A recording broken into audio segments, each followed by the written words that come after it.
Thank you, Miss T. And of course, Miss Costa, congratulations. You both look stunning, I must say. Fourth runner-up, third runner-up. First of all, how did it feel to be standing out there in the Miss Universe stage? Well, it's amazing. I mean, I'm representing my country. I'm very proud of how hard I worked, and this one's for them. So thank you. It's amazing. Wow. And Atisa, first, how did you feel when you made it to top 12 and then top 5? I was very, very happy. I was just thinking that, okay, as long as wala pa nakokoyanahan, there's still laban pa rin yun. So I was very, very happy to be called in top 12, the top 5, and I did my best. That's all you can ask for. Yeah. And after that, it's really up to everyone else. Well, you both answered amazing. Like, both of you, I must say, for me, both of your answers were the best. Thank you. Right? And how were you feeling during the first Q&A? But, I mean, you gave a really good answer about being a symbol of hope. Yes, because I made sure, Miss D, that whatever question they throw at me, I answer from the heart. Yeah. And Miss Cote d'Ivoire, you said, love yourself. That's Yes. your message. That That's is my your- slogan, actually. Hashtag assume your identity, yes, because I think it's something that's very important, and it's something I used to struggle with when I was a kid. And growing up, I had to learn to love myself, and I know that a lot of young men and young girls go through that, so it's important. Yeah. So Atisa, first of all, tell us about your gown. It was so beautiful, and then I'll ask you about Yeah, this is Tito Val's creation. Val Taguba. He made it specially for me. It's beautiful. And what about your gown, Miss Cote d'Ivoire? Well, this wasn't initially the gown I was supposed to wear. This was made in like 3 days before the finals by GL, but he did amazing. It's very beautiful. I love it. Well, where do you go from here? Back home. To sleep, maybe. So Atisa, are you gonna stay in Thailand for a while? Or? We are not sure what the arrangement will be. Yeah, we weren't told anything. Even after the awarding, we were just waiting, so we don't know yet what's gonna happen. The whole top 5 might actually be traveling Yeah. together. Oh, we don't know. We don't know yet. So you weren't told that, like in the We beginning. were just told to wait, so we're waiting. But the only instruction, wait. So we're gonna go see our families a little bit. And then come Yeah, I back. want to see my family and my team. Atisa, message muna sa mga Pinoy na talagang nag-cheer hanggang sa huli. Ayun, And feeling nakakatuwa. namin dapat mas mataas ka. That's okay. You know, things like that happen. That's out of our control. But maraming salamat po sa suporta, always sa pagmamahal nyo. And let's see what's up next for me.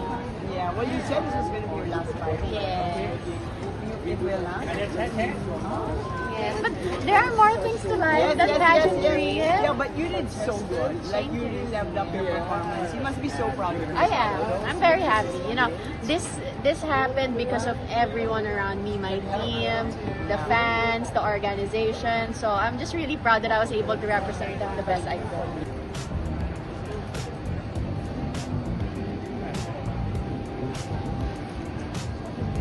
Ganun talaga.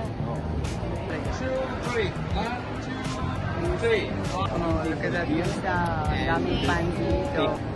Lots of fans.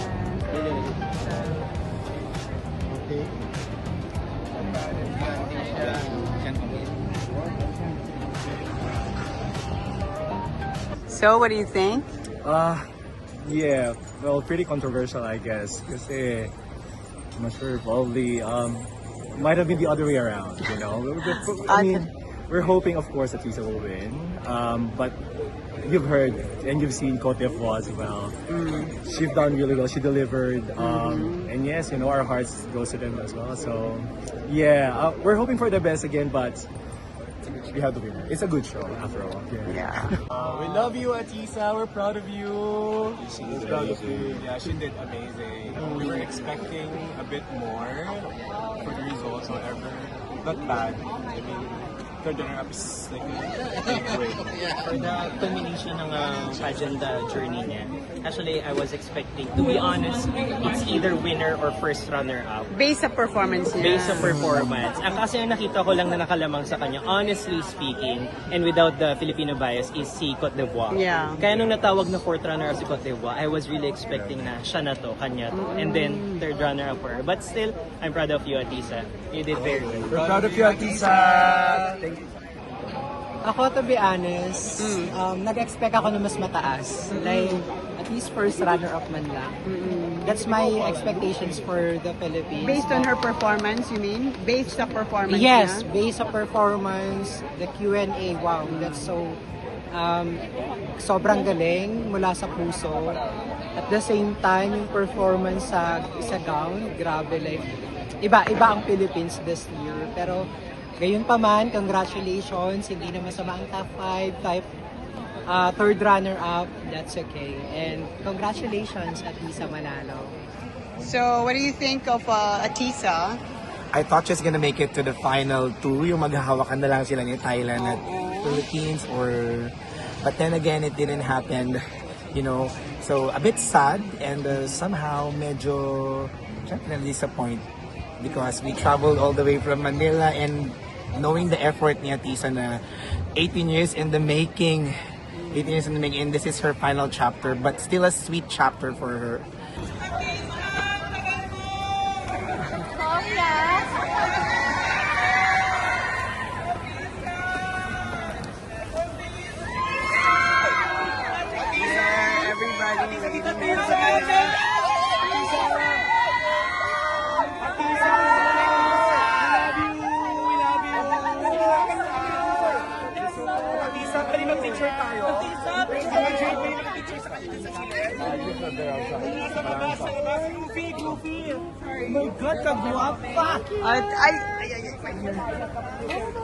So many people waiting for Atisa. Invite selfie tayo.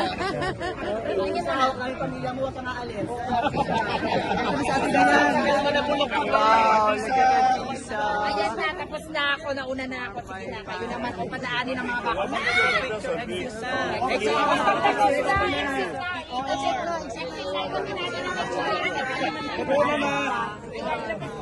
Miss Dayan, thank you for covering the whole show. Salamat po. We appreciate you a lot. Oh, we appreciate all the supporters. She could have won. Okay, there's Atisa, pinagkakaguluhan ng mga fans after the pageant. There she is, trying to inch her way. Vina, so beautiful! Congratulations! So, what can you say about being in the top 5? Wow, first runner-up! I'm so happy to be here, and I am so grateful for my title. Yeah, thank you so much. Venezuela, Gracias. Venezuela, can you give a message to your fans? I am infinitely grateful for you guys. I left my heart here in Thailand, and I could not be any happier, to be honest. I really, really, really am appreciative of this. So thank Great you so job. much. Le notamos en las redes sociales y te felicitamos muchísimo. Y te deseamos el mejor de los éxitos. Dices como una princesa en persona igual. Te felicitamos. Some questions here at the press conference by the stage, and then the winner is up there taking photos with sponsors.